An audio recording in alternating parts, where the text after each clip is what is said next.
Okay, magandang araw po muli sa inyo, sa ating mga taga-subaybay dito sa MIBS o Margot Internet Broadcast Studio.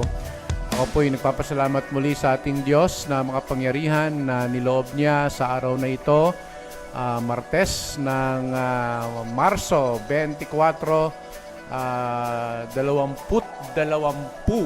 na taon 2020. At ngayon po, mamaya-maya, pakikinggan po natin yung presidente ng Phase 1 hanggang Phase 5, yung Homeowners Association, Mr. Ches Bautista, tungkol po doon sa response niya o sagot niya doon sa caller natin, yung anonymous caller natin nung isang araw.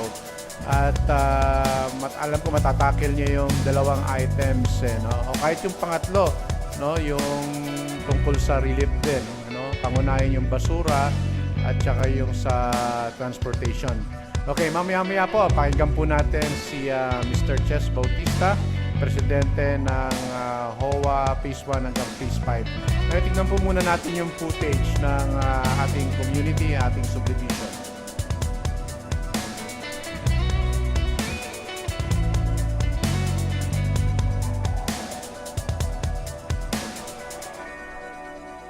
Kita nyo po yung footage.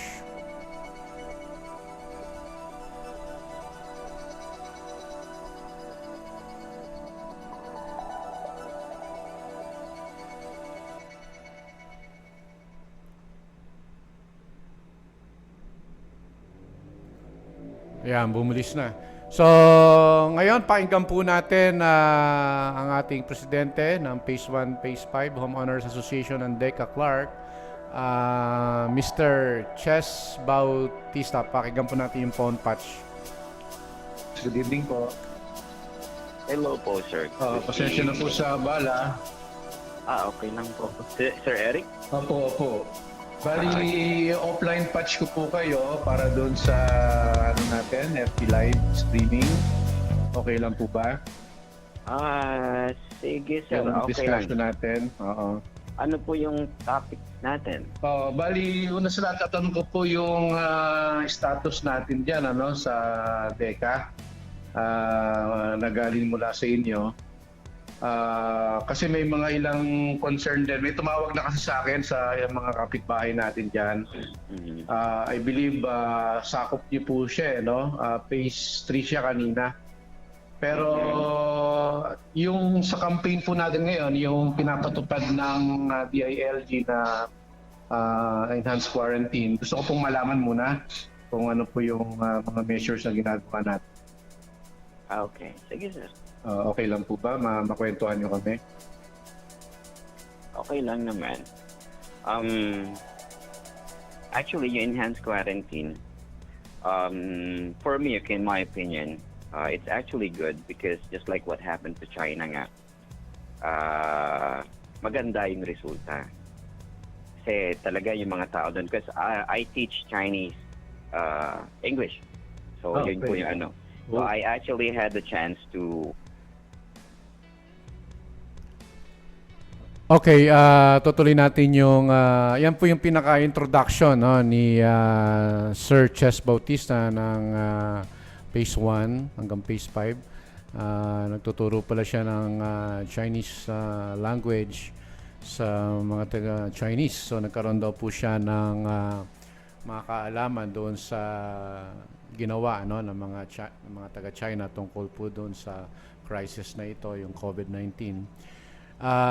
Pinutol ko na po yung kasi medyo hahaba lang Ngayon ito po yung continuation, yung part 2 ng aming pag-uusap. Medyo nasa bandang gitna na ito. Pakinggan po natin. Yes. So, we have to, dapat hindi po tayo maging maarte ngayon. Correct. Kasi I agree. nasa cases tayo. We have to save too kung yung mga umiinom dyan, beer. No, stop that. Hindi yan makakatulong. That's not a basic, right? Yes. We don't... So, bali, tinanong ko kasi dito kanina, nag-usap kami, yung dapat na maging kalagayan ng ating mga kapitbahay o kondisyon, kaya niya sinasagot ng ganon. So, pakinggan po natin. know when will this virus end. I mean, well, depende nga po sa katigasan ng ulo natin. Kung matigas ang ulo natin, this quarantine will stay long. I agree. Regarding our barangay official supports, because I believe we all know that the president and the DILG secretary has, cascaded the instructions that all barangay captains has to provide food assistance to our constituent. Do you have a direct collaborations with our barangay captain with regards to food assistance? Well, Sorry po, napuputol yung yung It's okay. ano. it's okay. Oh. Yun nga po, going back to your question, sir, yung food assistance, meron naman daw, sabi ni Cap. In fact, nagdi-deliver na yung iba. I don't know if yung source ko is totoo or sana totoo. Sabi nila, magdi-deliver daw sila bukas sa Margot, sa barangay. Hindi sa Deca, sa Margot. Opo, kasi doon po lahat ibapak sa barangay hall muna. Kasi we're actually, sakop ng Margot. Oh. So, kapitan will decide kung paano i-distribute kung ano man yung... Is there any protocol or guidelines that our chairman gave to HOA president? Like something Wala like pa naman, you have to have this kind of bracket, salary bracket, in order for you to avail food assistance, or everybody. It doesn't matter if you're a doctor or engineer or a normal employee. You have this kind of support. And how frequent the support? Is it daily, once a week, once a month, something like? I think people must know, because there are some right now calling me, asking that kind of basic questions. I said I will try to collaborate with those authority. So maybe first I'm gonna ask you direct questions. If you have already collaborations with our barangay captain, because there's some leak information that I heard, particularly in Barangay Margot, that instead of giving it for free, I don't know if it's true. I'm gonna ask our barangay chairman the next following days, that they're charging something. They're selling it. That's the information that I sourced out this morning. Wow. So do you heard that kind of information or news? Wow.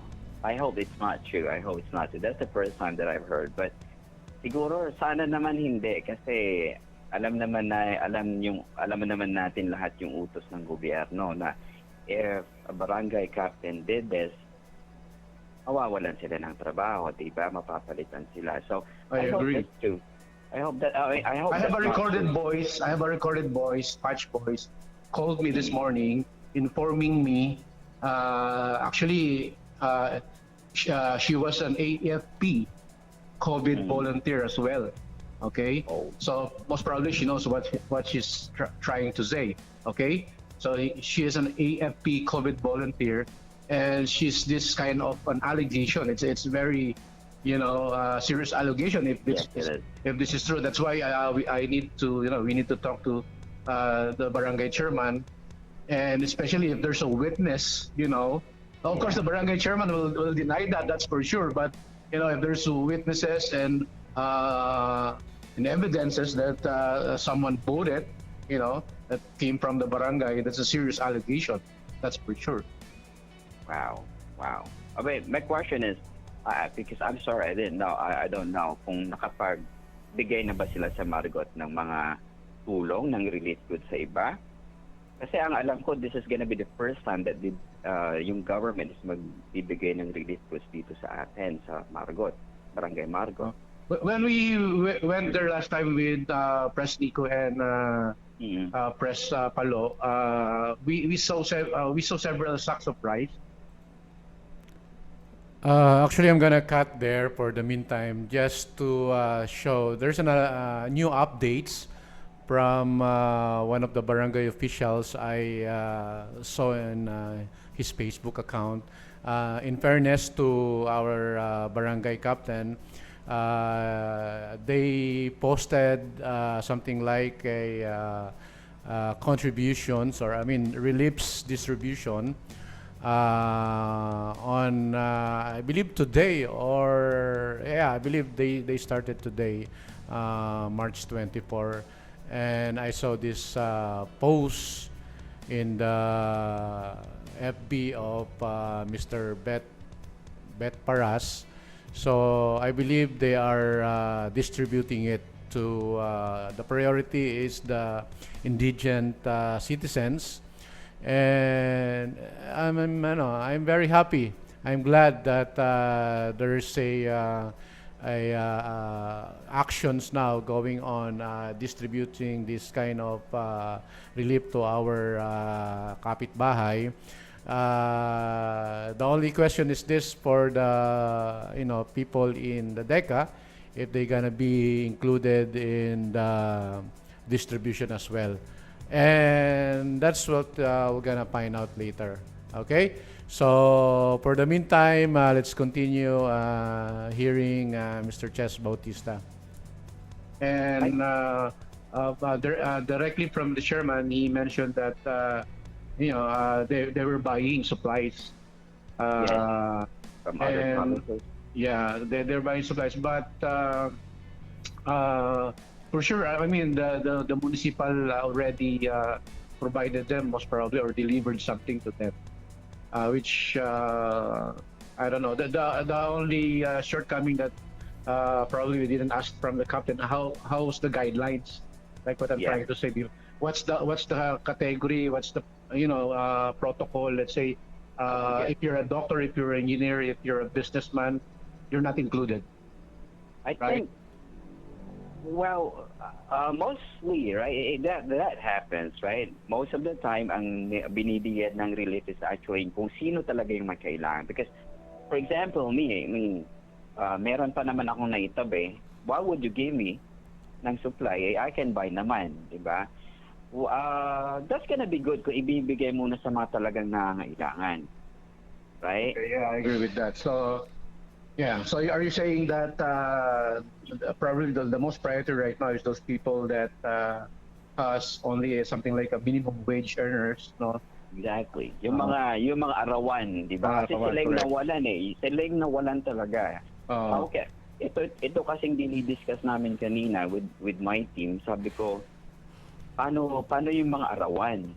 Ever since the first day, paano yung arawan? Paano sila makakasurvive?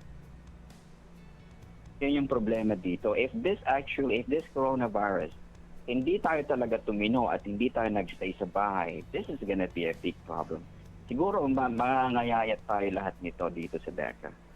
Oh, okay. So I think that's a very important thing then that we have to clarify with the barangay chairman, so that Yeah. people from our neighbor who are gonna ask that questions, Yes. we know how to answer them, right? And then Yes. the next question is, if there's a supply there, if there's a financial food assistance from the government, from municipal city,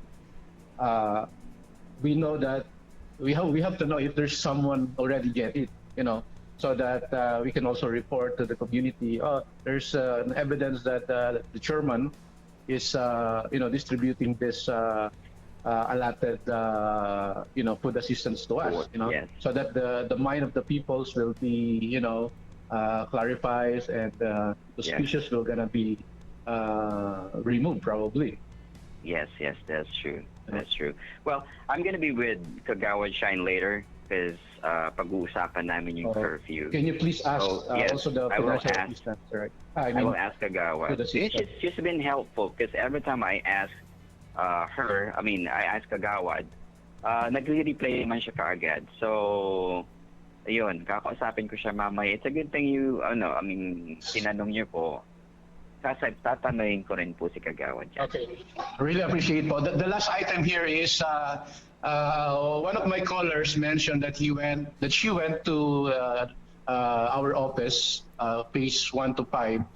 The concern is the garbage collections. And according to her, the secretary of the HOA mentioned or stated that the garbage truck is not allowed to go inside the Deca Clark and to collect garbage at this point of health crisis. Is that true or not true? Well, no, that isn't true. Is there That a isn't direct instructions from you, from the president of HOA, president of Phase 1 to Phase 5, that no garbage truck will gonna go inside our community to get the garbage? That isn't true, actually. I mean, that's a necessity rin yan eh. It's gonna be for our health din eh. Kasi pag hindi na-collect ang basura, maybe pwedeng pagbahayan ng virus, maybe I not agree. COVID. I agree. Maybe That's not why COVID, but other virus. kindly ask probably your secretary there, press, Jess, if someone from our neighbor, ask that questions to her. I don't know if you have several secretaries there. I don't know, but the reported constituent said that she went to your office, okay, and then the concern is the garbage that needs to be collected, from her home, but it didn't, it was not collected, and the secretary of HOA Phase 1 to Phase 5 said to her that it cannot be. It said it cannot be done right now because we don't have any truck. We're not allowed the truck to come inside our subdivision. Subdivision. Right. Wow. Can you verify that if that's true or Yeah. correct? Because I have a recorded here. Tomorrow I'm gonna upload it, and then everybody will hear it. That's the concern. She is living in Phase 3. Phase Okay. 3. I get the name, but I will anonymously You'll not. will Yeah, not it's mention okay. it. Okay. I understand. But That's she okay. is a AFP COVID volunteer. Okay. Okay. Maybe maybe it's just a misunderstanding or something like that. But I'll try to ask the secretary. But I'm Yes, telling really you, appreciate. yes, I'm telling you that the truck should be getting around Deca, getting our rubbish. I mean, yung I agree. basura natin. Kasi kailangan yan. Correct. We don't want to smell like may problema na nga tayo sa virus and then unhealthy pa yung kapaligiran natin. That's not Correct. gonna be good. Oh. So, I Actually, wish- that's one item that we mentioned to barangay captain last time when we went there, and the chairman said directly from him that still the truck will be gonna continuously be picking up They our should. garbage. They should. They should actually try to move fast. I mean, try to get our garbage maybe twice a week or kung pwede nilang gawin ng three times a week, that's gonna be good. But I'm also appealing dun sa mga tao kasi yung mga naghahakot ng basura natin, sometimes they are not wearing gloves or mask. So if you have extra na ginawa nyo na cloth or something, you can give them or maybe bigyan nyo sila ng plastic bags so that they can use para i-cover nila sa hands nila. Para naman hindi sila maging prone dun sa virus. I agree. So, please try to help them. Yun lang po. Kasi tulungan tayo kasi sila din yung parang frontliner din sila kumbaga kasi Correct. they're getting our waste. Na-expose din sila sa kung ano-ano. So please Yes. help them too. Yeah, I agree. And then the last item that she mentioned also to me is the overcharging of the tricycle. The fare that she paid to the tricycle driver, something like I mean this kind of concern is even though without the health crisis I believe we encountered this kind of reports. Probably mas prone tayo ngayon sa ganyang mga reports. So I don't know because I said to her that all the public vehicles, particularly the tricycle that normally service us, is being stopped not by barangay captain. I mean, but the DILG, right? Yes. Because like what happened in Pasig when Soto, allowed to let the tricycle to travel. Hello, sir. Okay. Yeah. So that's what I told her. I said, actually, all the tricycles are not allowed to do the service here. But I said that some tricycle will be allowed inside the Deca. Is that correct, sir? Yes. During the first day, these tricycle drivers, they're homeowners actually. They presented themselves that because they saw most of the people that were getting inside that time were actually women with big boxes and isang sako na bigas. So kasi na-stop na. In fact, that very morning, 7 o'clock, nandun na ako sa gate. That's the time that we started. And then nandun na rin yung presidente ng Tricycle Association dito sa Margot. Sabi nila, ini-stop na. So we were shocked kasi hindi biglaan yung announcement eh. So wala talagang pumasada. And then this So until this very moment, there's no wala pong transportation na public transportation na allowed. Because I think the government is trying to discourage people to go out. Kasi pag mayroon transportation, public transportation, meron pa tayong I mean inside, not the outside. No more. No more. How about our shuttle service? I wish we can provide the shuttle service kasi nasa amin yung shuttle service ng 8990 pinahiram sa atin. But are we not using it right now? Is that correct? we cannot use it as a public transport kasi dinidiscourage nga po yung tao na lumabas. Kasi kung may shuttle service, there will be tendency na isa-swarm yan kasi meron silang pagkakataon na makalabas. Okay. So the government is actually trying to advise the people to stay inside.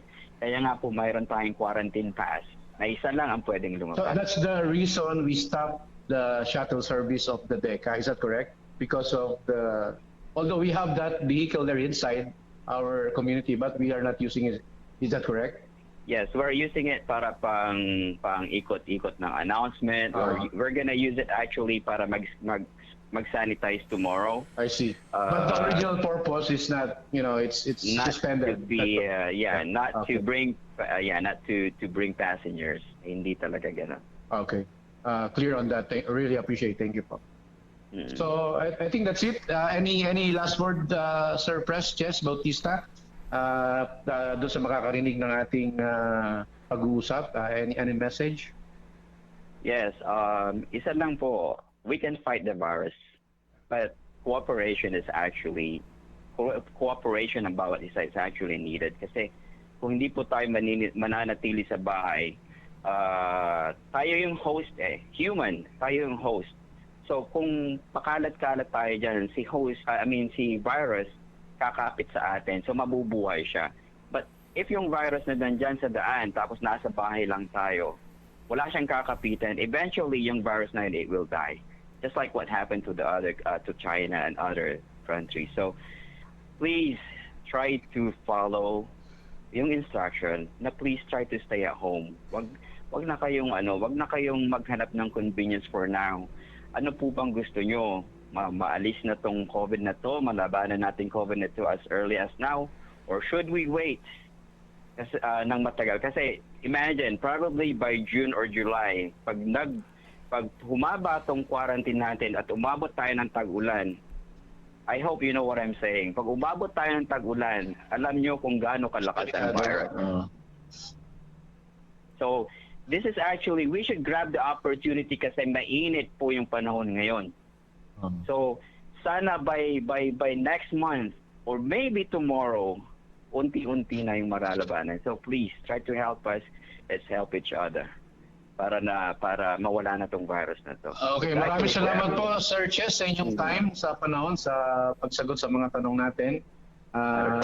Harinawa, makatulong po ito sa mga katanungan o mga alalahanin ng ating mga kapitbahay sa Deca. Itong ating pag-uusap, makadagdag ng pagbibigay sa kanila ng impormasyon. Okay? Yes. So again, si Mr. Chess Bautista po ng HOA President ng Phase 1 hanggang Phase 5. Magandang gabi po, Sir Chess. Really appreciate po. Thank you din po. Pagpalain po kayo ng Diyos at ingatan po kayo sa inyong pagtupad ng tungkulin. Yes po, salamat sir. Okay. Thank you po. Okay. Bye-bye.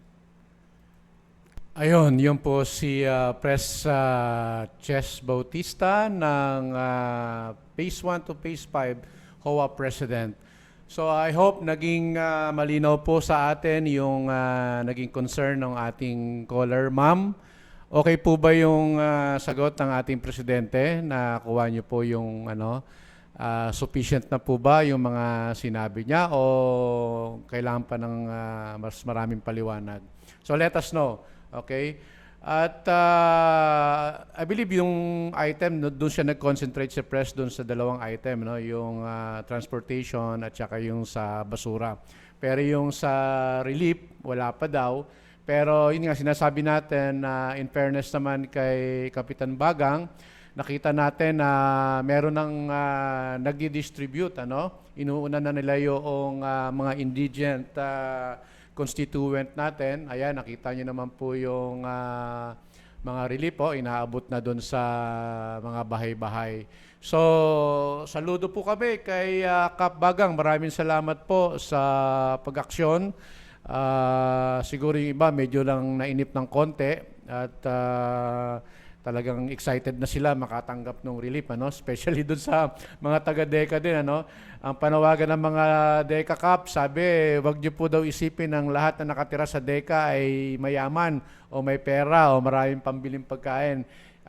Yung iba daw po ay wala na rin po, ubos na rin ang kanilang pondo. Ang katanungan po nila kung meron pa po ba, may allotted po ba para sa Deca na relief good o food assistance na inyo pong pinamimigay diyan po sa Margot proper, ano. So abangan po natin yung update ni Kap, ano, very exciting answer 'yan, ano. So hanggang dito na lang po muna tayo. Maraming salamat ulit doon sa mga sumaybay sa atin sa ating programa dito sa Margot Internet Broadcast. I hope sa ganitong maliit na pamamaraan tayo po ay nakakapagpaabot ng tulong o assistance sa ating mga kapitbahay dito sa Barangay Margot. So again, purihin ang Diyos at pinahintulutan niya tayo na magkaroon po ng ganitong broadcast sa araw na ito. Mabuhay po kayong lahat at ingat po kayo, doble ingat po. Maraming salamat po muli. Thank you.